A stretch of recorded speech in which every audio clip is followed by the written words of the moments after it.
It's 9 o'clock across the UK. I just feel sort of sick just hearing about this. Innocent people, young children, sick children, in the one place where you should be safe and cared for, a hospital.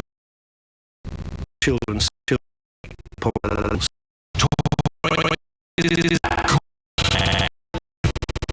Now, 356 conversation.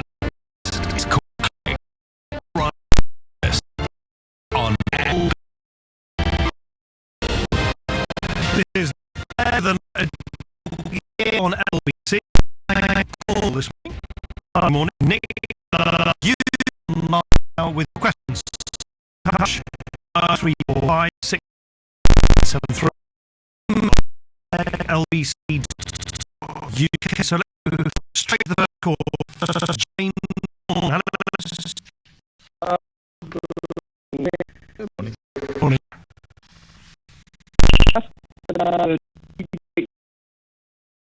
I offer myself. How about that? I'll do it instead. Yeah, I agree with you completely. I think you agree, James, that I should debate with Ed Miliband. Just to clarify, you're assuming the role of the Prime Minister in the debate now, are you, Mr. Clegg? I am assuming the role of about the only person who's prepared to step up to the plate and actually defend the record of this government. If David Cameron's not prepared to do it, I'm very happy to do it. Back to you, James.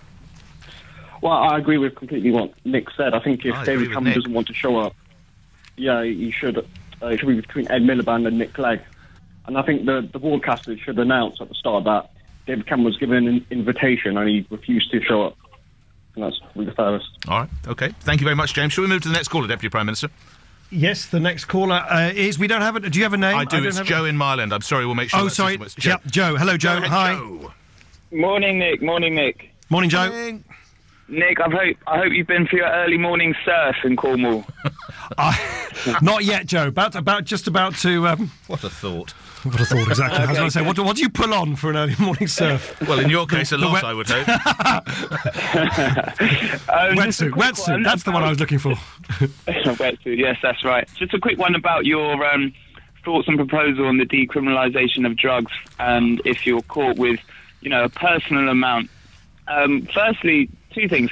What constitutes a personal amount? Because, to one person it might be one thing, and to another it might be another, and that's pretty vague. And then also, my other concern would be, with the decriminalisation of drugs, maybe, your average adult such as yourself wouldn't rush out, or maybe you would, to, try and start experimenting with drugs. But maybe the next generation of teenagers coming through the ranks, with there might maybe a different mindset to their, conceptions of drugs and, their vulnerability and, Sure. Soon they might be experimenting with heroin as opposed to just cannabis, Yeah. No, so, Joe, look, can I just be really clear? Because I think the terminology, frankly, can sometimes make the debate spiral off in the wrong direction. What I want is that the criminal law, who's put in prison, the police, the full force of the criminal justice system, should be brought to bear aggressively on the vile criminals and Mr. Biggs and gangs who peddle illegal drugs and who profit from the misery of other people's addictions. What I, however, want is to make sure that people who need to be treated for their habit get the treatment, and at the moment what we're doing is we're treating the users in exactly the same way as the Mr. Biggs who are on their yachts in wherever it is, profiting off this illegal trade. And it just doesn't make sense to me to put someone behind bars who needs treatment while we actually let the people who should be behind bars go scot-free. And that's actually what this is all about. It doesn't mean that there won't, that the drugs won't remain illegal. It doesn't mean that there won't be penalties still, civil penalties applied to users. But what you've seen, for instance, in countries like Portugal, where about 10 years ago or so they took this big step of kind of making a distinction between how you go after the criminals, but you treat the users who need treatment, is that actually there's been a dramatic improvement in the situation there. There's also, by the way, been a dramatic improvement, for instance, in HIV and AIDS infection rates, because you've been able to bring it all out into the open, so people aren't using infected needles and so on. So I just think it's a much smarter and tougher approach to go after the criminals and put them behind the bars where they belong, but treat the people who need treatment. And that's what's been confused so long in this kind of breathless, shrill language about the war on drugs, which you know, by any objective reckoning, has not been successful. Yeah, no, it's a great idea. I just think it's a massive, massive problem, which needs to be taken. Sure, but Joe, can I just, and approach delicately, because I just think it would help, you know, current users and addicts and stuff. But I think the younger generation and the new teenagers coming through, they need to be told honestly and about drugs, and not that they're bad, because if you tell a teenager not to do something, they're just going to go and do it. I just think education in the right well, way. there's a report in one of the papers today saying that there's some evidence that in some schools where police officers turn up, you know, with the full authority of their uniform and say don't do something, teenagers go off and do it. So you may be right on that, but the point I'd make, Joe, is what I'm suggesting is not some sort of risky, flighty kind of idea that hasn't been tested. The thing that I find very frustrating, certainly I found very frustrating being in coalition with the Conservatives, is that what we're doing in this country flies in the face of the evidence. And I got the Home Office, it's never happened before, to do a review, examine the evidence of what works in other countries. Because there are lots of other countries that are experimenting with innovative ways of dealing with harmful drugs. Portugal, I've mentioned, Germany, Switzerland. There are a number of states in the United States and, of course, countries in Latin America that are doing different things. And all I guess, I mean, I've just got this old-fashioned view that if you're dealing with something as dangerous as harmful drugs and this massive criminal industry, surely you should be led by the evidence, not just by what sounds tough. And the evidence actually suggests that we should be doing something different to what we're doing at the moment. On a couple of occasions, Mr. Clegg, you've mentioned Portugal. You're aware that the policy there has actually caused the number of children using drugs to rise? No, there's no evidence that that's the reason why. And in fact, the number of children using drugs has risen. You accept that? Not because of the reforms, and in fact the report how do you know it's not because of the reforms? Well, because the report that the Home Office. Well, the report that the Home Office has published, the official report, looking at the evidence in Portugal and elsewhere, has emphatically concluded that tougher criminal sanctions does not lead to a reduction in the use of harmful drugs whatsoever. I'm an 18-year-old student. I get stopped by the police and I have 20 joints in the boot of my car. I subsequently want to become a teacher. Can I become a teacher? At the moment, you can't. No, but in your view. I think it is. I think it is completely wrong if some teenager, 17 or 18-year-old, dabbles in 20 joints. Well, I don't know whether it's 20 or it's 2. Well, what is? You're putting it forward, Deputy Prime Minister. You've got to have an idea. No. You're asking me a different question. Do I think their chances of working as a nurse or a teacher or a lawyer or a taxi driver should be blighted forever? Of course I don't. Of course I won't ask you what I won't ask you what you got up to, Nick, when you were a teenager. My life is an open book. Is it really? Pretty much. I think this program Actually, is no, there's long one enough. area I don't think this program is long enough to examine the life that is Nick Ferrari. But look, maybe not you. Many people. So 20 joints, you can become a teacher. Listen to me. What I'm saying is, if you are a teenager and there are 1 in 5 youngsters use drugs, a third of adults have used drugs at some point in this country. What you're saying to me is that someone who, as a 17 or 18-year-old. Smoke some hashish, that you're saying that they should never ever and they're caught doing that, they should never thereafter be able to 20 joints ever is what I'm saying. What I'm telling you is they just need to be caught. They just need to be caught once, and what you're saying is they should never work as a nurse or a teacher or if the boot. Obviously, if the boot is full of horse, I've given you a very direct answer. Meow, or what these other things are called, I don't know. You seem to be closer to it than I do. But if the boot is absolutely brimming full of drugs, but if he's got 20 joints, is he allowed to be or she allowed to be a teacher? Right.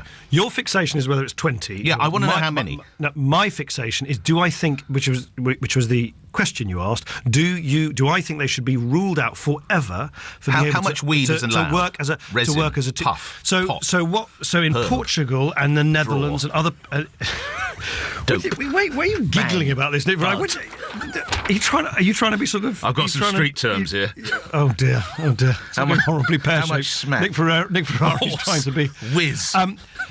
Right, let's move on from your experiment. Okay, just last point. In the vocabulary of illegal and harmful. Look, to be very po-faced for a minute. When Sir Richard Branson says of skunk, there are a lot of people doing it, skunk, for recreational purposes, and they enjoy doing it, and it's not doing them any harm. Is Sir Richard, with whom you shared a stage yesterday, is he right? I think he's wrong when it comes to skunk, because actually the evidence is that skunk can be very harmful and can have psychotic effects. I'm not actually sure if he said it about a skunk. I think he was referring to hashish rather than skunk. Skunk is shown... Well, he says take people taking skunk, and then he says it's slightly worse than alcohol, but there are a lot of people doing it for recreational purposes.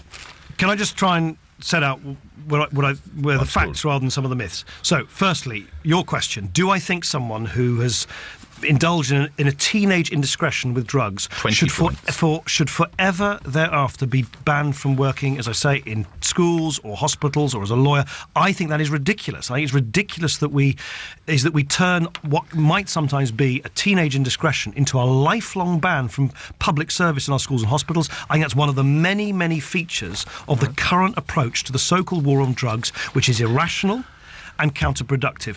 As for whether I think skunk should be categorised in the same category as very harmful drugs, it might do. But you know what? It's not for me to decide that. That's why we have a committee, the Misuse of Drugs Advisory Group, who provide advice to governments on how different drugs should be categorised. Of course, skunk with its effect, its sort of psychotic effects, or that appears to be the evidence, is different to hashish. None of that needs to be changed. All I'm saying is give treatment to the people who need treatment, lock people behind bars who should belong behind bars. It's a pretty simple, old-fashioned idea. And lastly on this, an email from Wolf in Eastbourne. As Nick Clegg seems to want to make drugs legal, I don't. I didn't say that. No, all right. It's ridiculous. Well, Wolf is... All right, Wolf... Okay. Well, Wolf is wrong. OK, on your position then, has he used drugs himself?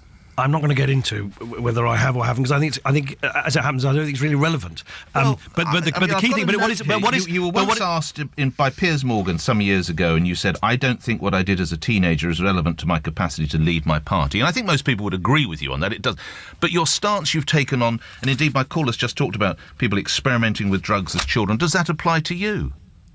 I really, if you really must, I don't think what I did in my misspent youth as a teenager or in my early 20s has any bearing on the wider debate about whether I think the war on drugs works or not. And if I were, if you start turning this into, did this person or that person ever take drugs 20, 30, 40 years ago, I think it trivialises quite an important debate where I think we are doing the wrong thing over and over again to sound tough, when in fact what we're doing is condemning many, many young people and future generations of young people to harmful drugs. You have had a joint. Let's just. You know what, Nick? I'm quite practised on this one. I may have misspoke or been led to say all sorts of things which I shouldn't do to Piers Morgan. I'm not going to, on other subjects, I'm not going to repeat the mistake on this point. But it's very interesting that Wolf should say, I want to legalise drugs. It's not actually what I'm saying. It's not, as it happens, what I believe. What I do believe is that people who need treatment, who should receive treatment and shouldn't be put behind bars, and we're not doing that at the moment. In fact, we're sticking hundreds of people at the great cost of the taxpayer at the moment behind bars because they've used cannabis for personal use. They've done nothing else wrong, or they might not have done anything else wrong, and I don't see how you can in any way argue that is a rational way of dealing with the scourge of drugs, which, whether we like it or not, will continue to pose a threat to people for many generations in the future. Let's move on to other next areas. caller is Des in Chalfont St Giles. Good morning, Mr. Clegg. Morning. I'd like your opinion on the Chancellor selling off the profitable Eurostar with the idea that it can be put forward for future infrastructure like HS2, which is never, ever going to make a profit. It's a blight on the local society and everything else. What do you think of it? What do I think of HS2? No, the sale of Eurostar, I think, is. I think it was a good deal. I don't see any ideological reason why the state. What are we getting for it? Should run at about £700 million. And what was 751. 751, which is about twice what many people estimated. So I think we've got a good value for the taxpayer. But it was making a profit, and we're then going to put that money towards something that can never make a profit. Oh, I got it.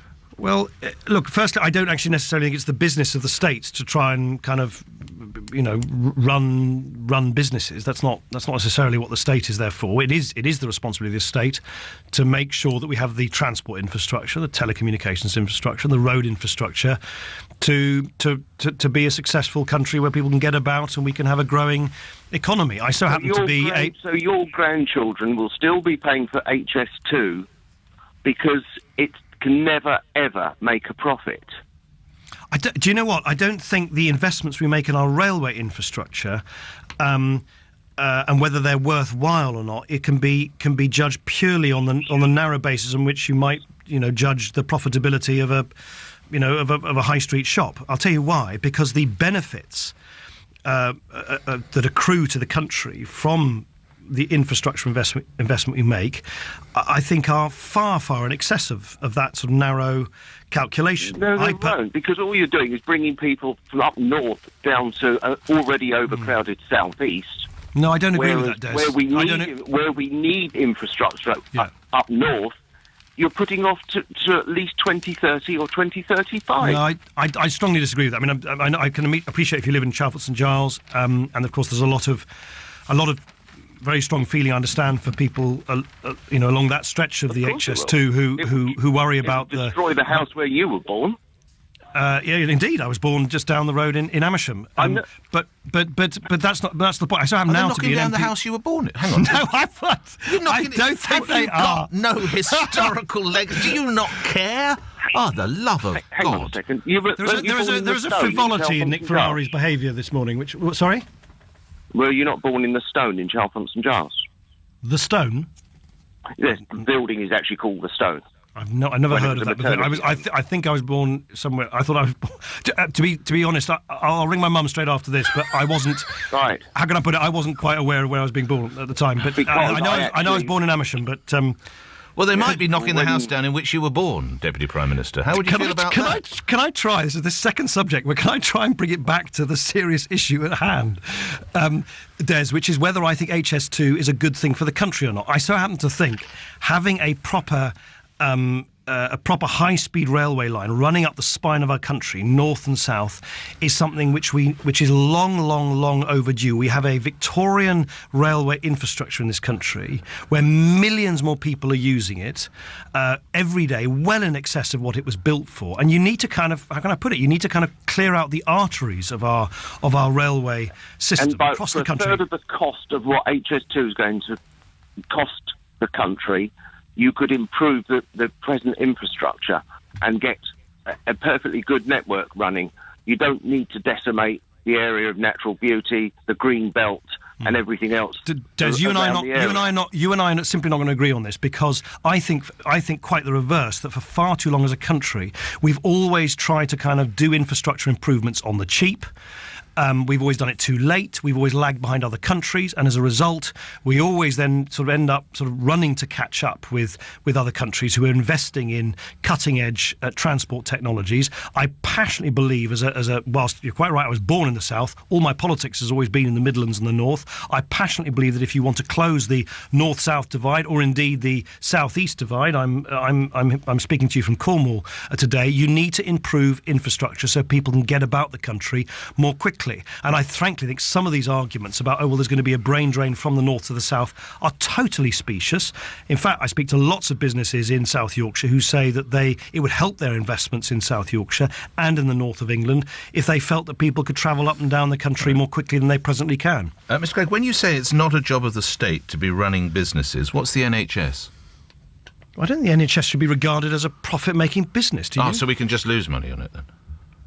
Well, I think there are certain things which are kind of more important to our nation than whether they make a profit or not. And I think keeping people healthy and well, and making sure they're able to go to the NHS and be looked after regardless of what wealth they have is a wonderful principle. That actually, I think the reason why people cherish the NHS so much is that precisely it stands as something not making any profit. Well, it stands as something separate from the normal kind of calculation of profit and loss that dominates so much of the rest of our lives. Whatever money it takes, yeah. OK.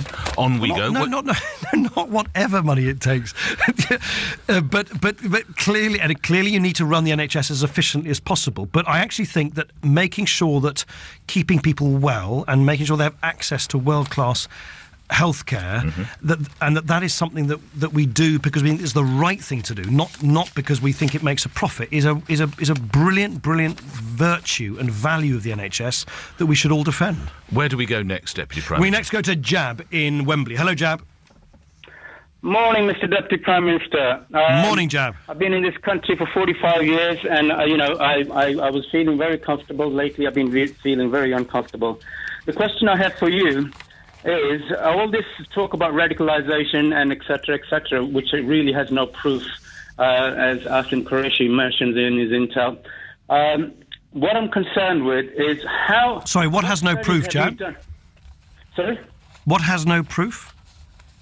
There is no proof that mosques are actually really doing the radicalization. I mean, what I'm concerned with, what studies have you done as to why these youth are actually embracing being radicalized? Firstly, that's that first part of the question. Secondly, when will you stop the media from demonizing Muslims in the way they do? When are we going to get a clean slate, as the Irish did in the 80s? Because I am fed up of being labelled a terrorist every time somebody reads my name or sees me or et cetera. I think it's time for you to actually say, right, let's say there's 1 million people out there who are terrorists, or let's say there's 10 million people who are out there terrorists. Sir, there's a population of 1.6 billion people, 160 billion people out there, right? Okay. So, Jab, on the point of the media, look, it's not for me, and you wouldn't want to live in a country, or at least I rather hope you wouldn't want to live in a country where politicians tell the media what to write. Tempting there might sometimes be for politicians to do so. It's just absolute essential characteristic of a free society is that the media is free to write what they want, whether it is offensive or not. And of course there are things that I read every day of the week which I think are ill-advised or inaccurate and so on, but it's not for politicians to start telling the media how to act. I would hope that everybody in society would always treat everybody of whatever ethnic background, whatever religion, whatever community, fairly and respectfully. And as for your suggestion that it is said that all radicalisation happens in mosques, I'm not actually sure that is what people are asserting. I think there is, for instance, a great deal of evidence that a lot of the radicalisation to which particularly young men, but not only young men, as we've seen in the news just in the last few days of those 3 girls who've travelled to Syria, it's young women as well, that actually the means by which that radicalisation can take place, or appears to take place, the means by which some of these very poisonous, violent, medieval ideologies infiltrate into their thinking is through the internet, and is not through traditional settings like the family home or the mosque. And that, of course, is why there is a very lively debate about what can and cannot be put on the internet. What are the responsibilities of the big internet service providers? Should they be keeping an eye on material and if necessary taking it down?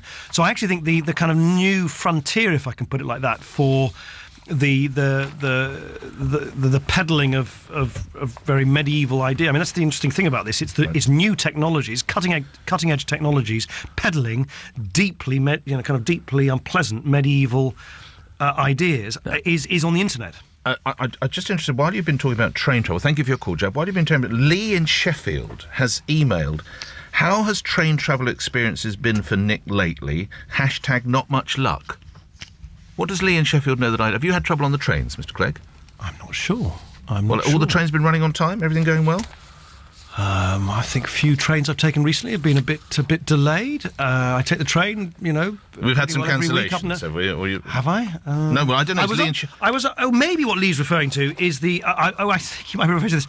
Oh, actually, maybe not. I was on a Pacer train recently in Sheffield Station. A Pacer train are these old cattle trucks on wheels. They're literally cannibalised Leyland buses from the 1980s stuck on wheels, which commuters in the north have to travel on, but commuters in the south don't have to. And I finally announced last week we're going to get rid of them. I've been campaigning on this for 4 weeks, so I don't know. So I hope Lee would welcome that. Right, okay. Suggest otherwise. But the mystery continues. All right. Just before we go to another call, the Conservative MP and former, it's worth saying, Army Commander Bob Stewart is saying that some of the military top brass should consider resigning if, as is being suggested, the British government does not commit to spend 2% of GDP on defence. Is he right? That they should consider resigning? Yes, the military top brass. He's suggesting that the current military chiefs should consider resigning if the British government fails to commit to spending 2% of GDP on defence. Well, Bob Stewart will have to speak for himself. I mean, we spend 2% now. Obviously, what we spend in the future will be subject to the spending review in the next Parliament. All I would say it's a NATO target, isn't it? Well, all I would say is that the money we spend, the idea that if you spend 2%, everything's fine. If you spent 1.9999%, it's a disaster. It's clearly nonsense, not least, by the way, because a lot of the people who are jumping up and down at the moment now saying we should spend more are some of the people who presided over this monumental black hole in the defence budget which I discovered when we came into office, where billions and billions and billions of pounds were being poorly spent. So all I would say is it's not just the total amount, it's also how you spend it and how you deliver better bangs from your bucks. So we don't commit to the NATO target. You don't agree with that? Look, in government, this government, the government of which I'm the Deputy Prime Minister, has been spending 2%. All I'm saying is clearly what we spend as a nation in the future will be subject to decisions made by future parliaments and future governments. But all I'm saying in addition is that we've got to... I've certainly learnt this the hard way, having looked at the way in which money was misspent in the defence budget to the tune of billions of pounds in the past. It's not simply just a question of writing a cheque for all the admirals and the generals and all the rest of it. It's also making sure the money is properly spent, and that the money that is often sits in different sort of balkanised pots across Whitehall is properly brought together. We can deliver much bigger bangs for our bucks, in my view, if we're bringing the security and defence and foreign policy budgets together, which at the moment are kind of almost worlds or budgets unto themselves in the Whitehall jungle. Where do we go now? Keith in Finchley. Hello, Keith. Good morning to you. Good morning to you. Actually, to be honest with you, Nick, I wouldn't want to rely on you when it comes to security of our country with your civil liberties record. To be quite honest with you. However, the question I wanted to ask you, as a UKIP member of PPC myself. Yes. I want to ask you what, come May the 8th, you're going to be doing with yourself, because surely you've had some thoughts about what you're going to be doing once your party fades into obscurity, once UKIP becomes the third party of this country, and your particular political party actually fades with only a minimal amount of seats. What are you actually going to be doing?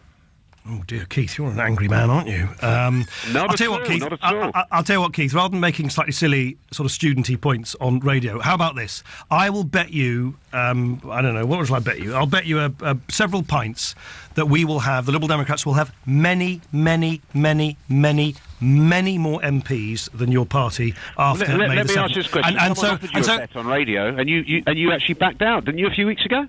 Oh, Keith, look, it's true, though. It's true, though. You're offering me a bet. Keith, a few weeks ago, someone offered you a bet. Keith, are you taking the bet? That was then, this is now. Are you taking the bet, I'm not offering you the bet, Keith. I can not only bet, I can close to guarantee you that your party is going to be a little pipsqueak party after May the 7th. Are you going to take the bet? Compared to the Liberal Democrats.